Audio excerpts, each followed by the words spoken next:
그리 좋은 방법이 아닙니다. 이러한 부분에 대한 입증 책임은 전적으로 대표이사에게 있습니다.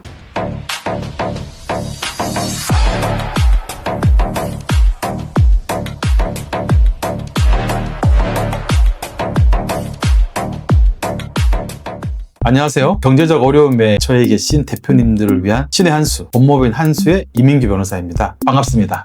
변호사님, 회생 상담하다 보면 불법 체류자분들 쓰면서 급여를 현금으로 줬다 이런 얘기 실제로도 많이 나오나요? 네, 솔직히 말씀드리면 굉장히 자주 나오는 문제입니다. 법인회생 상담을 하다 보면 가장 곤혹스러운 경우가 바로 이런 문제들이 생길 때인데요. 특히 제조업이나 건설업, 농수산업, 일부 서비스업 등에서는 상담 과정에서 이러한 부분들이 문제되는 경우가 굉장히 많습니다.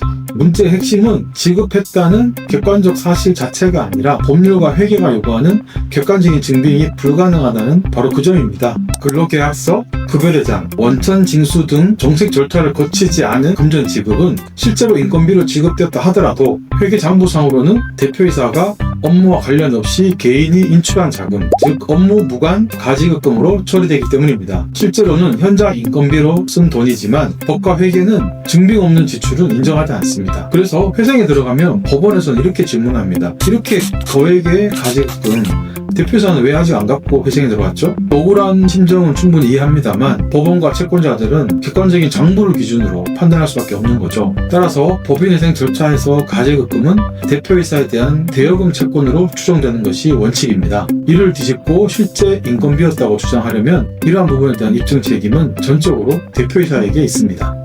단순히 인건비로 썼다는 주장만으로는 부족하며 최소한 작업 일지, 출퇴근 기록, 동료 근로자들의 사실 확인서 등 지출 사실을 뒷받침할 만한 객관적인 자료를 최대한 확보해야 합니다. 이러한 증빙이 없다면 법원은 그러한 주장을 받아들이지 않을 확률이 높습니다. 객관적인 자료로 실제 인건비 지출을 증명하지 못하면 몇 가지 문제가 더 발생할 수 있습니다. 예를 들어서 관리인 변경 및 부인권 행사 리스크가 있습니다. 대표이사가 회사 자금을 유용하거나 은닉해서 재정적 파탄에 중대한 책임이 있다고 판단되면 법원은 기존 대표이사를 배제하고 제3자를 관리인으로 선임할 수도 있습니다. 또한 이러한 경우에 관리인은 가지급금 지급행위 자체를 부당하게 회사 자산을 감소시킨 행위로 판단해서 부인권을 행사해서 대표이사 개인 재산에 대해서 강제 집행을 시도할 수도 있습니다. 두 번째는 치명적인 세무 리스크입니다. 세무당국은 증빙 없는 인건비를 비용으로 인정하지 않고 그 금액 전체가 대표이사에게 상여금으로 지급된 것으로 간주할 수 있습니다. 이렇게 되면 회사는 법인세를, 또 대표이사는 소득세를 부담해야 되는 최악의 상황에 직면할 수도 있습니다. 또 세 번째로는 형사, 또 행정상의 리스크입니다. 이는 회생 절차와는 별개로 불법 고용에 따른 출입국 관리법 위반의 문제로도 발전할 수 있습니다. 그럼 이런 회사는 회생 자체가 불가능한 건가요? 아닙니다. 중요한 것은 어떻게 정리하느냐입니다. 핵심은 문제들을 회피하는 것이 아니라 법원이나 채권자들이 납득할 수 있는 관리 가능한 리스크로 전환하는 것입니다.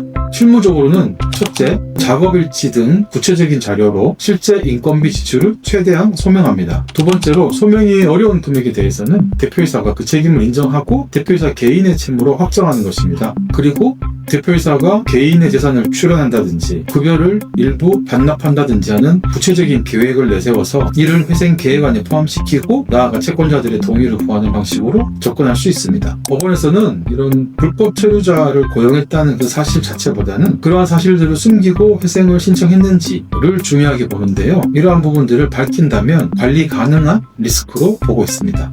회생은 도덕시험이 아니라 구조조정 절차입니다. 문제는 있을 수 있습니다. 하지만 인정하고 정리해서 다시 신청한다면 회생이 가능한 경우가 많습니다. 예전에 다들 그렇게 했어요, 지금도 이렇게 하고 있어요 라는 것은 회생 과정에서는 그리 좋은 방법이 아닙니다. 하지만 이러한 문제들은 이렇게 정리해서 회사를 살리고 싶습니다 라는 말에는 법원이 귀를 기울입니다. 문제가 없는 회사가 회생에 성공하는 것이 아니라 문제를 해결하려는 의지를 보이는 회사가 회생에 성공할 확률이 높습니다. 만약 이러한 고민들이 있으시다면 저희에게 상담을 신청하시기 바랍니다.